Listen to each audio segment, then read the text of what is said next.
이번에는 인수 분해에 대한 설명을 해드릴게요. 자, 먼저 우리가 이제 중학교 과정에서 소인수 분해라는 걸 했습니다. 아마 기억을 할 거예요. 자, 거기서 몇 가지 용어들을 좀 정리를 하겠습니다. 소인수 분해라는 것은 소수인 인수의 곱으로 나타내는 거예요. 소수인 인수의 곱으로 나타내는 겁니다. 자, 그러면 여기서 먼저 메모를 해보세요. 소인수 분해. 소인수 분해.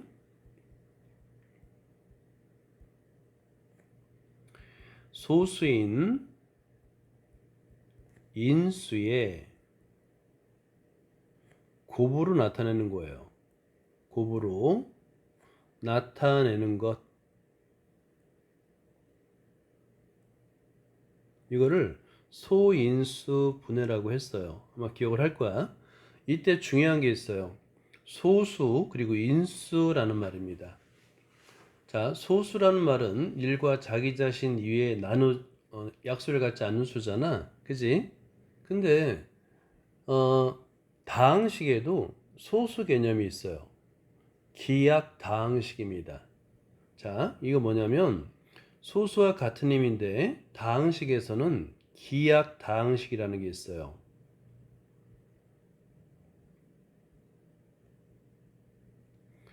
기약 다항식 말이 좀 어렵죠? 기약 다항식이 뭐냐면 더 이상 나누어지지 않는 인수분해 되지 않는 다항식을 말해요.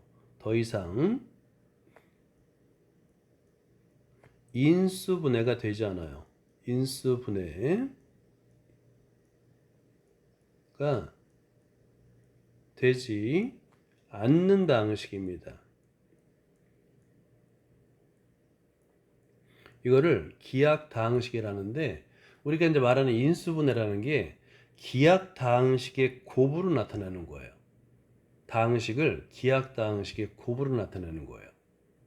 이건 어떤 의미냐면 예를 들어서 인수분해라는 말은 이퀄 한번 해볼까요? 인수분해는 기약 다항식의 곱으로 나타내는 겁니다.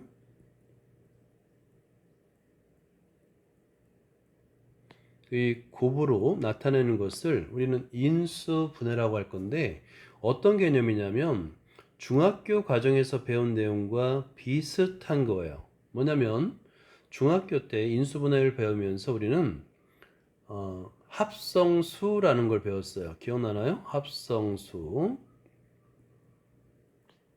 합성수는 소수의 곱으로 나타낼 수 있습니다. 더 이상 나누어 떨어지지 않는 일과 자기 자신만을 가지는 소수의 곱으로 나타낼 수 있는 수를 우리는 합성수라고 부르잖아요. 그 개념하고 똑같은 거예요.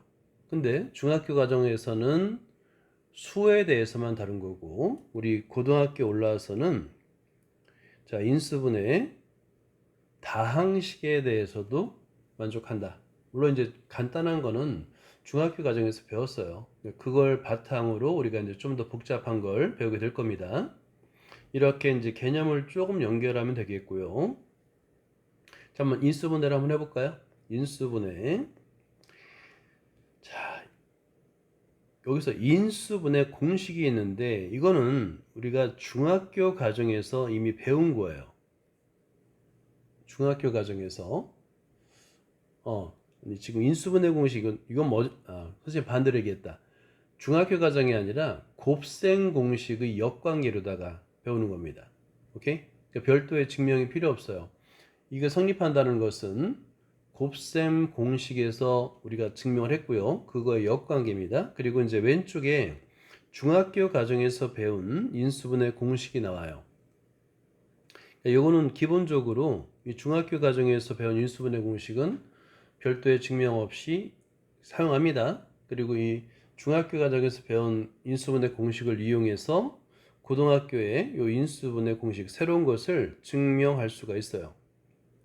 자, 이게 증명할 수 있습니다. 일단은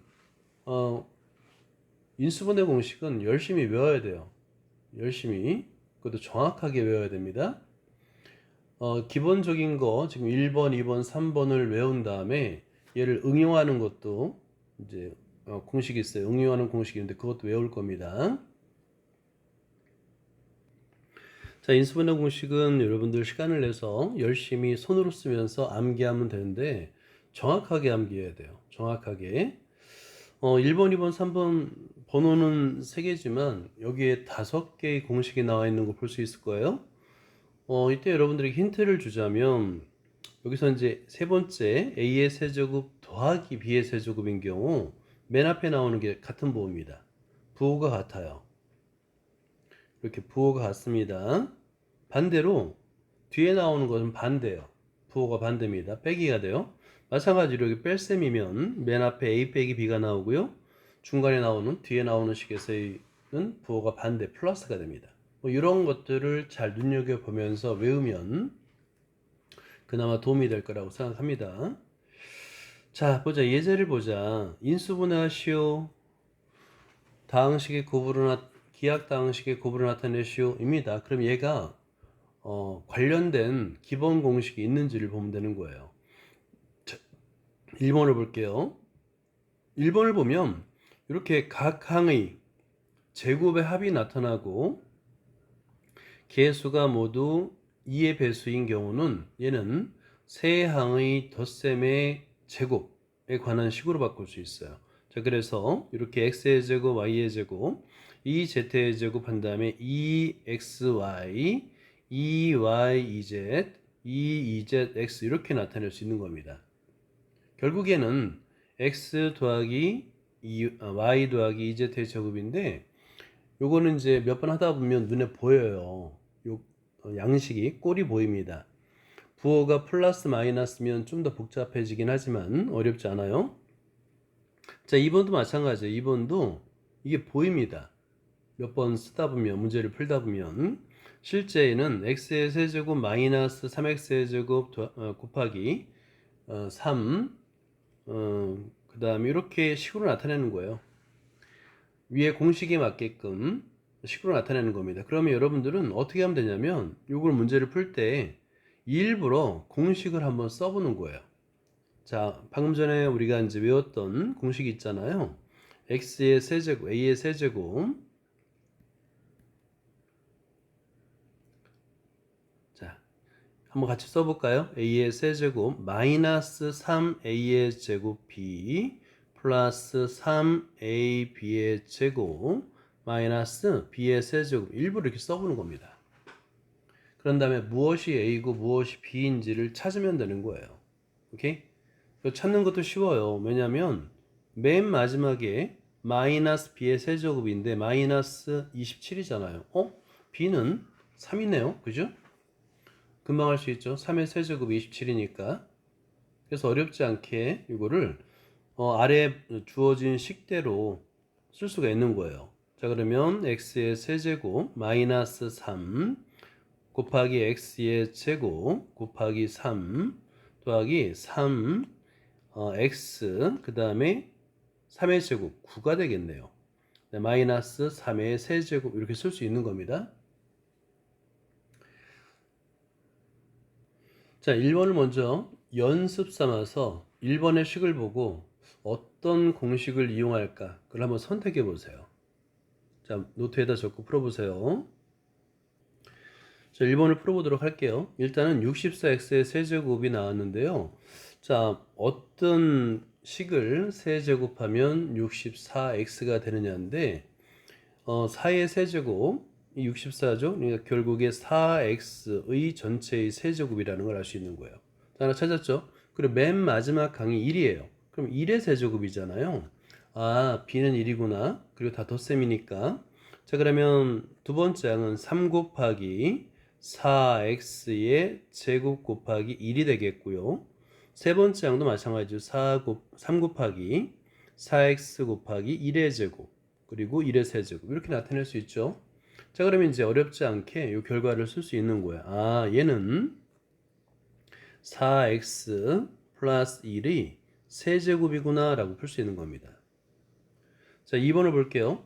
중간 두 번째와 네 번째 항의 부호가 마이너스입니다. 그러니까 얘는 a 마이너스 b의 세제곱 꼴이 되겠죠.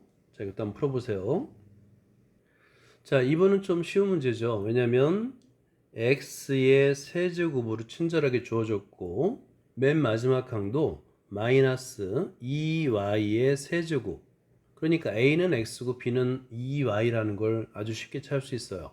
자, 그런 다음에 두 번째 마이너스 3 x 제곱 곱하기 그 다음에 2y가 되겠죠. 세 번째 항은 3 x 곱하기 2y의 제곱이 됩니다. 이렇게 쓸 수 있는 거예요. 결과적으로 이 값은 x-2y의 세제곱이에요 라고 풀 수 있습니다. 자, 3번을 볼게요.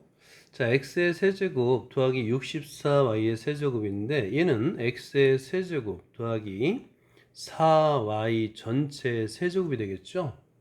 자, 그러면 여기서 우리가 이제 사용하는 공식이 있습니다. 그 공식을 한번 빨간색으로 한번 적어보세요. a의 세제곱 더하기 b의 세제곱 이퀄 a 플러스 b 하고요. a의 제곱 마이너스 ab 플러스 b의 제곱.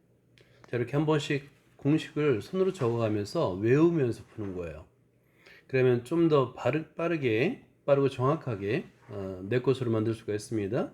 자, 그러면 위의 식은 x 더하기 4y가 되겠고 x의 제곱 마이너스 4xy가 되겠네요. 플러스 16y의 제곱이라고 풀 수가 있습니다.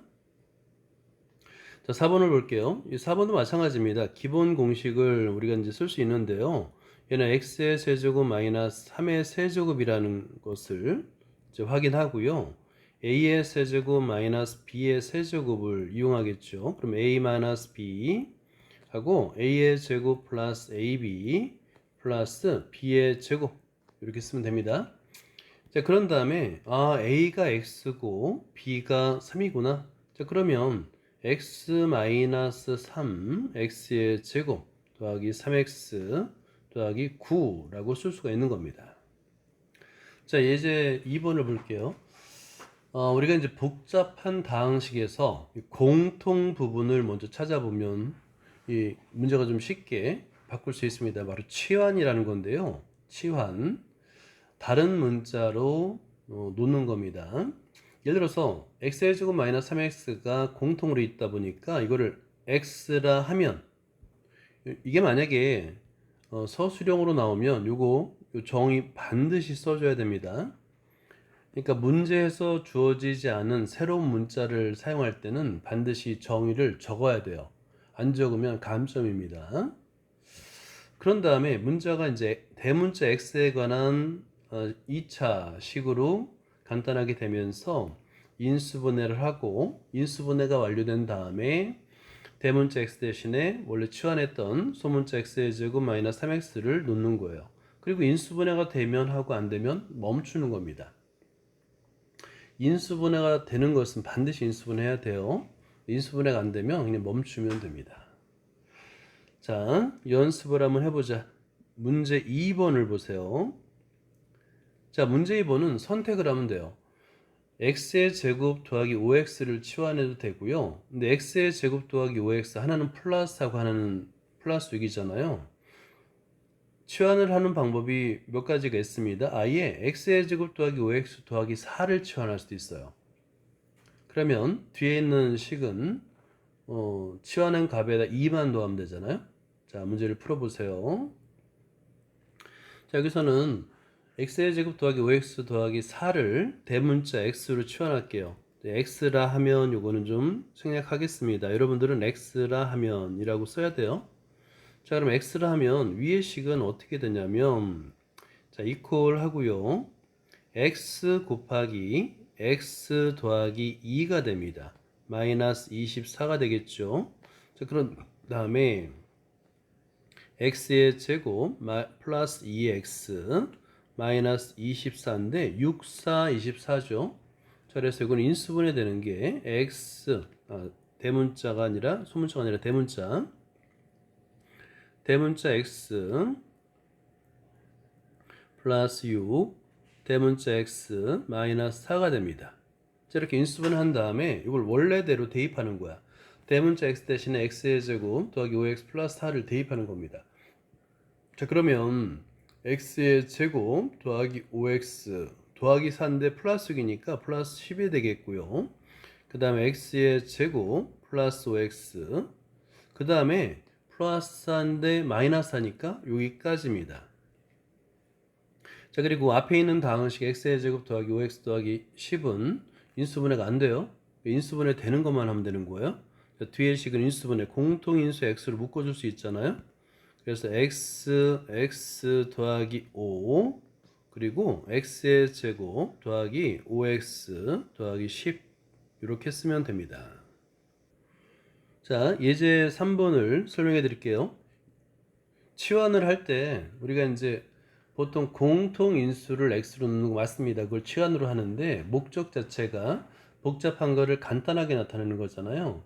근데 두 번째 목적이 뭐냐면 차수를 낮추는 거예요. 그러니까 x의 제곱을 대문자 x로 치환하게 되면 4차식이었던 것이 2차식으로 바뀝니다. 그걸 일부러 바꾸는 거예요. 자, 그럼 한번 1번을 볼게요. 자, 1번은 x에 관한 4차식입니다. 우리는 4차식을 다루진 않아요, 잘. 여간에서는. 근데 이렇게 치환을 할 수 있는 것들은 주로 다루기도 합니다. 대문자 x의 제곱을 대문자 x라 놓고 그러면 얘는 대문자 x에 관한 2차식이 되면서 인수분해가 돼요. 그 x에다가 원래식 소문자 x의 제곱을 대입한 다음에 이렇게 인수분해하면 되는 겁니다. 자, 그 다음에 요 2번 요거는 별표를 좀 해볼까요? 요거는 얼핏 보면 인수분해가 안 되는 것처럼 보입니다. 인수분해가 안 되는 것처럼 보이는 매우 특별한 식이에요. 자, 요거는 사실은 치환을 한다기보다 요걸 잘 보세요. 요거를 합차 공식을 이용할 수 있는 꼴로 바꾸는데 x의 4제곱 더하기 2x의 제곱 더하기 1 하고 나서 빼기 x의 제곱을 해주는 거예요. 그러면 앞에 있는 세 개 항 완전제곱식이고 뒤에도 완전제곱식이 됩니다.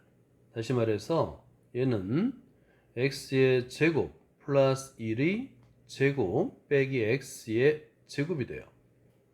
합차 공식이 됩니다. 자, 그래서 x의 제곱 플러스 x 플러스 1 하나, 그다음에 x의 제곱 마이너스 x 플러스 1 하나. 이거는 굉장히 자주 다루는 식입니다. 인수분해가 안 되는 것처럼 보이지만 우리가 인수분해가 되는 할 수 있는 그런 아주 유명하다고 할까요? 자주 다루는 식이니까 이거는 메모를 해놓고 가급적이면 암기를 해주세요. 자, 다음에 문제 3번의 1번은 뭐 쉬우니까 바로 하죠. 얘가 만약에 이제 서술형으로 나왔다라고 가정을 하고 그대로 써요. 빼놓지 말고 x의 제곱 이퀄 대문자 x라 하면 이거 정의를 안 하면 감점이라고 그랬어요. 이걸 반드시 써줘야 됩니다. 자, 그러면 대문자 x의 제곱 마이너스 5x 플러스 4가 되겠고 인수분해 돼요. 그러면 x 마이너스 1 x 마이너스 4가 되겠죠. 그런 다음에 대입을 해줍니다. 그러면 x의 제곱 마이너스 1 x의 제곱 마이너스 4가 돼서 둘 다 합차 공식 x 마이너스 1 x 플러스 1 x 마이너스 2 x 플러스 2가 됩니다. 자, 두 번째 문제를 풀게요. x의 4제곱 마이너스 11x의 제곱 플러스 1인데 이거 인수분해 안 되는데 그죠? 자, 인수분해 안 되는 것처럼 보여요. 근데 인수분해가 되는 식 중에 하나입니다. 자, 여러분 노트에다가 풀이를 한번 써보시기 바랍니다. 자, 이런 유형의 문제는 합차 공식 꼴로 바꿉니다. 다시 말해서 앞에 항의 제곱 빼기 뒤에 항의 제곱 꼴로 바꾸는 거예요. 자, 그러면 이걸 어떻게 바꾸면 앞에 항의 제곱이 될까? 제곱식을 한번 생각해 보면 돼요. 자, x의 4제곱 마이너스 2x의 제곱 플러스 1 이거 완전 제곱식이 되는데 근데 마이너스 11x의 제곱이 되기 위해서는 마이너스 9x의 제곱을 빼줘야 되겠죠? 그죠? 자, 그럼 앞에 항은 x의 제곱 마이너스 1의 제곱이 되겠고 뒤에 항은 3x의 전체 제곱이 되는 거예요. 자, 이제 합차 공식이 됐죠. 자, 그런 다음에 x의 제곱 한 번은 빼주고 3x 마이너스 1, 한 번은 더해줍니다. x의 제곱 플러스 3x 마이너스 1이 돼요.